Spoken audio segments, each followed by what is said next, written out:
Why does a capacitor take time to charge? And why does it always hit 63% full at some magic moment? Let's break it down from first principles first, and then we'll go through an example problem. What is inside of an RC circuit? Let me draw something for you. We have a battery, like that, wired up to a resistor, and then a capacitor. And this is all in series. And then down here, we are going to have what's called a switch. So let's label switch, battery, resistor, capacitor. The battery will provide a voltage. The resistor will slow the current down, and the capacitor will build up charge over time. The switch at time equals 0 will close. What happens when you close the switch? The electrons will begin flowing from the battery, and as they pass through the resistor and reach the capacitor, they charge it up. As charge builds up, the capacitor will push back because it develops its own voltage, and the current coming through starts to slow down.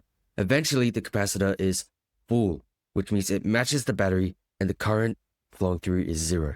So first, let me define something. It's called the time constant.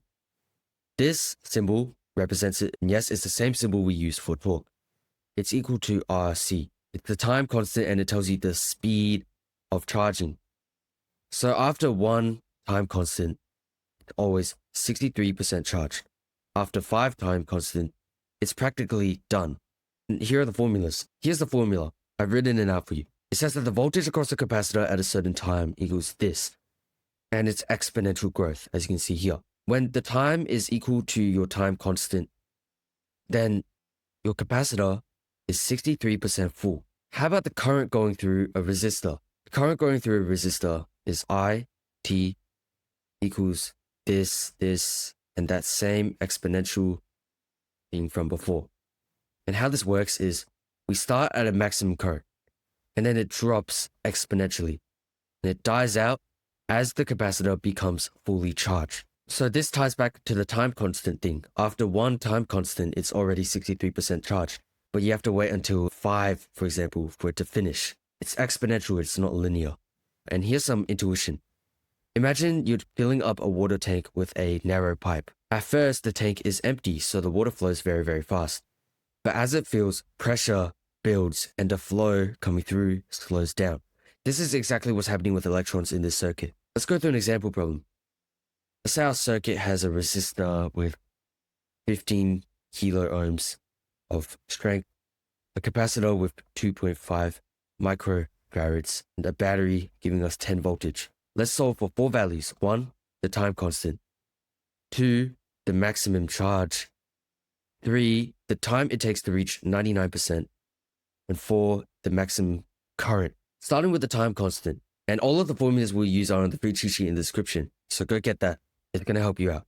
The time constant, which is RC, is simple. We just plug in our R value, the resistance, multiplied by the capacitance, 2.5. But it's in microfarads, so we have to convert it to normal farads by multiplying it by 10 to the power of negative 6, giving us the time constant as 0.0375 seconds. So that's how long it takes to reach 63% charge. So that's the time constant. How about the second value, the max charge? Charge is given with capacitance times voltage, right? So capacitance times the battery. This is again our 2.5 times 10 to the power of negative 6 capacitance multiplied by a voltage which is 10, giving us 25 microcoulombs of maximum charge. How about how long it takes to reach 99%? This is going to take some logarithmic math. So if you don't know your log stuff, this is going to be new to you. But the formula we'll use is this, with the natural logarithm.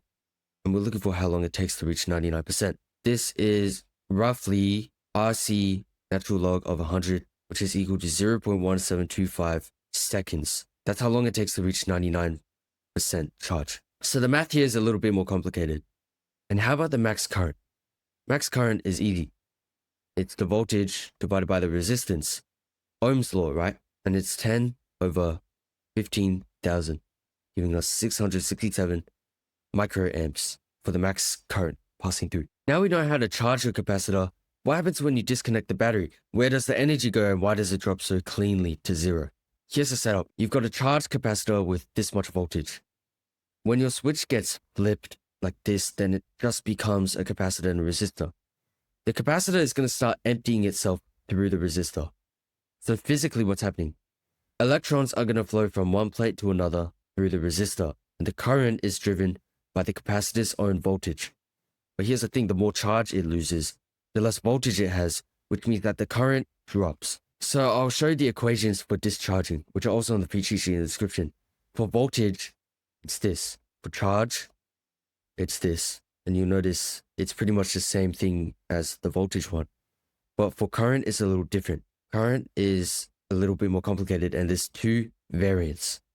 So this was the first one, and the other variant is this. And this second version looks a bit more similar to the other ones. But why is the current negative? It's because the current flows in the opposite direction it did compared to when it was charging up. So when the capacitor starts discharging and emptying itself, current goes backwards. So current is negative. The time constant is still the same, but this time here's how it works. At time equals the time constant, so one time constant unit. The voltage has dropped to 37%. And at time equals 5 RC, it's been fully discharged. There's no more power inside. Let's go through an example problem. Assume that your capacitor is 20 microfarads and your resistor is 100 ohms of strength. It's initially charged to your max voltage of 6V. Let's find two things. First is the time constant, and second is the time it takes to fall back to 10%. The time constant RC is simply RC, so this is 20 times 10 to the power of -3 seconds after converting your microfarads. How about the time it takes to fall back to 10%? This is again some complicated log stuff, so you can just watch me do it, and I'll explain what the answer is going to mean. This involves natural logarithms again, and you find your answer as t equals 2.3 times 2 times 10 to the power of -3, which is 4.6 milliseconds. That's how long it takes to drop to 10%.